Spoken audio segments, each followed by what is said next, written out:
मेरा नाम अजीत सिंह है। सरपंच एकता मंच का जिला अध्यक्ष का दायित्व है मेरे पास। जब से सरपंचों का पंचायतों का गठन हुआ है, तब से हरियाणा सरकार ने सरपंचों को बेईमान बताने का कार्य किया है। इस उनके बड़े बोलपन से सरपंच आहत हैं और लगातार पूरे हरियाणा प्रदेश में धरना प्रदर्शन और विरोध प्रदर्शन चले हुए। आज उसी कड़ी में अपनी कुछ मांगों को लेकर के गुड़गांव जिले के सभी सरपंच साथी यहाँ उपायुक्त महोदय को मुख्यमंत्री जी के नाम पे ज्ञापन देने आए हैं। जैसे बीच में 5 साल कार्यकाल समाप्त होने के बाद जब 2 साल तक पंचायती राज नहीं था, सरपंच नहीं थे, सरकार को एक मौका मिला और सरकार ने 2 काले कानून थोपने का काम किया। पंचायती राज व्यवस्था पर राइट टू रिकॉल और दूसरा ई टेंडरिंग। ये 2 ऐसे कानून हैं जो पंचायती राज व्यवस्था को अंग भंग करने का काम करेंगे। राइट टू रिकॉल सरपंचों की मुख्यतः मांग है कि जब राइट टू रिकॉल सरपंचों पर थोपा जा रहा है तो क्यों ना ये विधायक और सांसद पर भी लगाया जाए। 3 व्यवस्थाएं हैं, ग्रामीण सरकार, राज्य सरकार और भारत सरकार। तीनों व्यवस्था का सेम संविधान है। संविधान में सारी प्रक्रिया बराबर है, कानून बराबर है, तो क्यों ना ये कानून उन पर भी लागू किया जाए ताकि सरपंचों को ये महसूस ना हो कि आप पर काले कानून थोपा जा रहा है।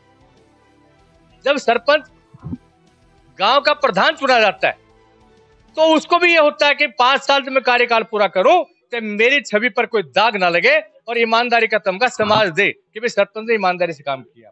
नहीं, सरपंचों ने जैसे ही शपथ ग्रहण किया उसके तुरंत बाद पंचायती राज मंत्री देवेंद्र बबली जी, उन्होंने भरी सभा में मंच के माध्यम से ये बयान दिए कि भाई जो मैं पैसा भेजूं वो पूरे को लगा देना।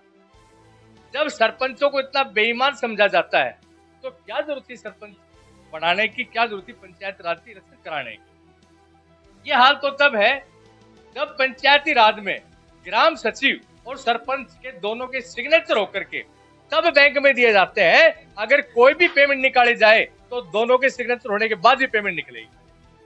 जब हम कोई प्रस्ताव करते हैं पंचायत के माध्यम से, ग्राम सचिव के द्वारा प्रस्ताव किया जाता है और ग्राम सभा में पास करके आगे जब जाता है तो सरकार का नुमाइंदा जेई उसका एस्टीमेट बनाता है। एस्टीमेट बनने के बाद में जो एसडीओ है, कंसर्न एसडीओ है, वो उसकी अप्रूवल देता है। जब वो काम की शुरुआत होती है, शुरुआत करने के लिए भी एक अप्रूवल लेनी पड़ती है। जब काम शुरू हो गया, सरपंच ने किसी को कॉन्ट्रैक्ट दिया और काम शुरू किया तो स्टेप बाय स्टेप उसकी क्वालिटी का चेकअप किया जाता है। ये सब करने के बाद एमबी भरी जाएगी और एमबी भरने के बाद भी बीडीपीओ के माध्यम से उसकी पेमेंट होने का प्रावधान है। जब सरकार के पास इतनी एजेंसियां हैं, ग्राम सचिव है, जेई है, एसडीओ है, बीडीपीओ है, विजिलेंस है और सीबीआई है और पुलिस है और एक गांव में सोशल ऑडिट कमेटी बनी होती है।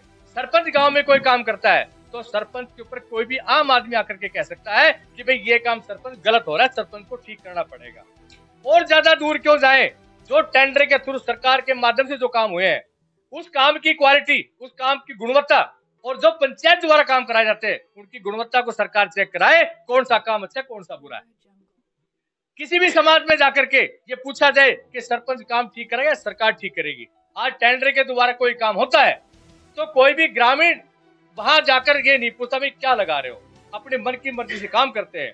सरपंच इस ई टेंडर का विरोध इसलिए कर रहे हैं, सरपंच अगर ई टेंडर के माध्यम से काम कराने लगे तो 5 साल में मुश्किल से 10-15 ही काम हो पाएंगे, वो भी एक्टिव सरपंच होगा। तो टेंडर आपने भरा और टेंडर कोई L1 नहीं आया, वो टेंडर नहीं छूटेगा।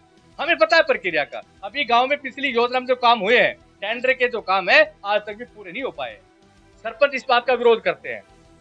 दूसरी बात रही है कि पिछली योजना में भी हमने एक बात कही थी कि भाई सरपंचों को मानदेय 3,000 रुपए मिलता है। सबसे सस्ता मजदूर अगर इस भारतवर्ष में कोई है तो सरपंच से सस्ता कोई नहीं है। 100 रुपए की पर डे की मजदूरी। सरपंच कहते हैं भाई ये भी मत दो, लेकिन अपना तो छोड़ दो।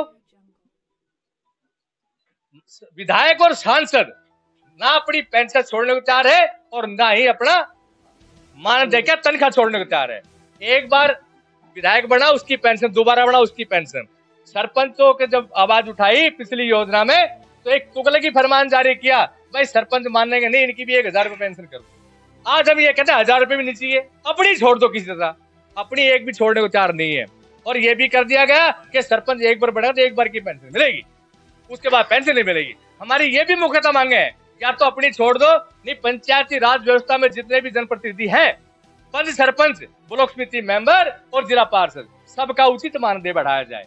और जो पेंशन की व्यवस्था है वो भी वृद्धावस्था पेंशन है ना, प्रदेश में 2,500 रुपए मिलती है और सरपंच की 1,000 रुपए है। इस पेंशन को भी जो पूर्व में सरपंच रहे हैं या ब्लॉक समिति चेयरमैन, वाइस चेयरमैन, जिला पार्षद चेयरमैन, वाइस चेयरमैन रहे, उनको भी उचित सम्मान के साथ इस पेंशन को भी बढ़ाया जाए। ये हमारी मुख्यतः मांगे हैं। आज हम कोर्ट में किसी डेट पर आए, टोल पे खड़ा करा, टोल देके जाओ जी। सरपंच किसी काम से आया है तो टोल उसका फ्री होना चाहिए। पार्किंग में आए, पार्किंग में घुसे, पार्किंग दे दो जी, नहीं बाहर खड़ी कर दो। सरपंच की पार्किंग भी फ्री होनी चाहिए। और तो और जो पंचायती राज व्यवस्था में जो विधायक और सांसद को मेडिकल सुविधा मिलती है, सरपंच भी जनप्रतिनिधि है, जनता द्वारा चुना जाता है, उसको भी उचित सुविधा मिली जाए मेडिकल क्लेम वाइज। और मेडिकल के साथ साथ सरपंच का इंश्योरेंस भी होना चाहिए। दुनिया भर के हादसे होते हैं, सरपंच की कमाई तो उस दिन जीरो हो जाती है जिस दिन सरपंच बनता है, क्योंकि 24 घंटे का नौकर है, 24 घंटे सरपंच को काम करना पड़ता है।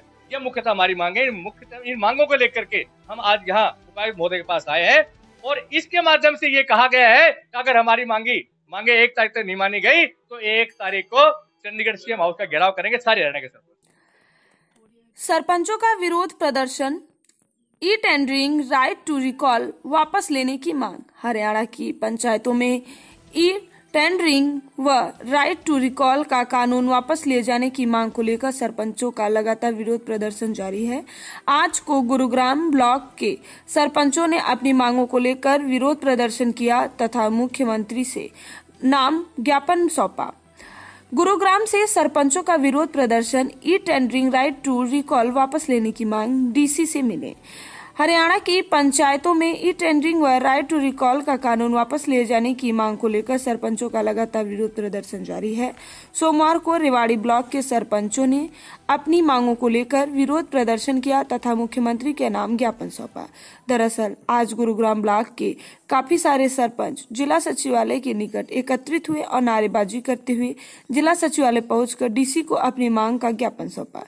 सरपंचों ने मांग उठाई कि ई टेंडरिंग और राइट टू रिकॉल का कानून रद्द किया जाए। सरकार कर रही जानबूझकर परेशान। सरपंचों ने कहा कि सरकार जानबूझकर सरपंचों को परेशान कर रही है। अगर वास्तव में सरकार ईमानदारी से काम करना चाहती है तो फिर सबसे पहले राइट टू रिकॉल का कानून सांसद व विधायकों पर लागू होना चाहिए। सरकार की मंशा शुरू से ही सरपंचों के खिलाफ रही, आंदोलन करने की दी चेतावनी। उन्होंने कहा कि अगर सरकार ने जल्द ही इस पर फैसला नहीं लिया तो बड़ा आंदोलन करने के लिए नहीं चूकेंगे। सरपंचों के विरोध प्रदर्शन को देखते हुए गुरुग्राम डीसी ऑफिस के आसपास पुलिस बल भी तैनात रहा। हालांकि नारेबाजी और ज्ञापन देने के बाद सरपंच शांतिपूर्ण तरीके से वापस चले गए।